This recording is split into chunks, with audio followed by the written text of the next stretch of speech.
তো আজকে আমাদের যে অ্যাচিভমেন্ট, আজকে যে অভিযান হয়েছে সেখানে আমাদের একটা পিকআপ ভ্যান, একটা ট্রান্সপোর্টেশন কোম্পানির পিকআপ ভ্যানের মাধ্যমে 6 বস্তায় 1,50,000 শলাকা বিড়ি, অবৈধ বিড়ি উদ্ধার করা হয়েছে। এ ঘটনায় লাবলু নামে একজন আসামিকে গ্রেপ্তার করা হয়েছে। 23 বস্তা বিভিন্ন নকল ব্র্যান্ডের সিগারেট উদ্ধার করা হয়েছে। 2 বস্তা নকল আকিস বিড়ি, 15 বস্তা ইন্ডিয়ান কসমেটিক্স, 9 বস্তা ভারতীয় বিভিন্ন ধরনের কাপড় চোপড় এবং 50 পিস ইয়াবা ট্যাবলেট উদ্ধার করা হয়েছে। আজকে দিনে 32 জন আসামিকে বিভিন্ন অপরাধে অ্যারেস্ট করা হয়েছে। এই ক্ষেত্রে আমাদের রংপুর মেট্রোপলিটনের ডিবি ইউনিট অত্যন্ত সফলতার সাথে, অত্যন্ত অ্যাক্টিভলি কাজ করে যাচ্ছে। তা আমরা গত 3 মাসে ওয়ারেন্টের আসামি, ওয়ারেন্টভুক্ত আসামি অ্যারেস্ট করেছি 316 জন। মাদক কারবারি, ক্যারিয়ার না যারা মূল ব্যবসা করে 282 জন।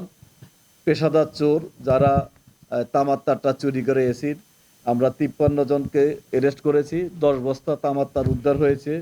নারী শিশু নির্যাতন মামলার আসামি 32 জনকে অ্যারেস্ট করা হয়েছে। খুন মামলার আসামি 5 জন, নিষিদ্ধ অঙ্গ সংগঠনের সদস্য 12 জন এবং বিভিন্ন মামলার অন্যান্য মামলা আমরা যেগুলো আদার সেকশন বলি, মারামারি, রাইটিং, এসবে প্রায় 926 জনকে অ্যারেস্ট করা হয়েছে।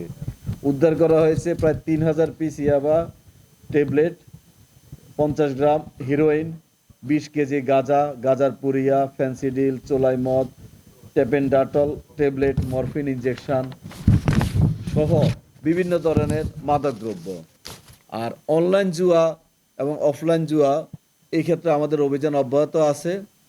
আমরা আপনাদের সহযোগিতায়, আপনারা আমাদেরকে বিভিন্নভাবে তথ্য দিচ্ছেন, সেই তথ্যের প্রেক্ষিতে আমরা অনলাইন জুয়া, অফলাইন জুয়ার আসামি অ্যারেস্ট করে মামলা দেওয়া হচ্ছে।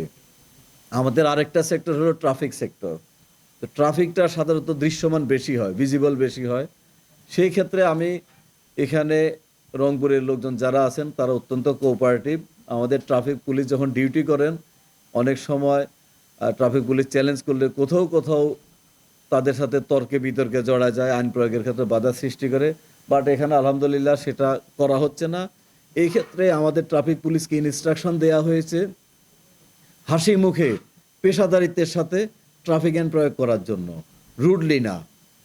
একজনকে যদি জরিমানা করে, আসলে জরিমানা যাকে করা হয় তারা কখনো এটা ভালোভাবে নেয় না, নেতিবাচকভাবে নেয়। যার পকেটের টাকা যায় সে কখনো খুশি মনে দেয় না, মনের কষ্ট নিয়ে দেয়।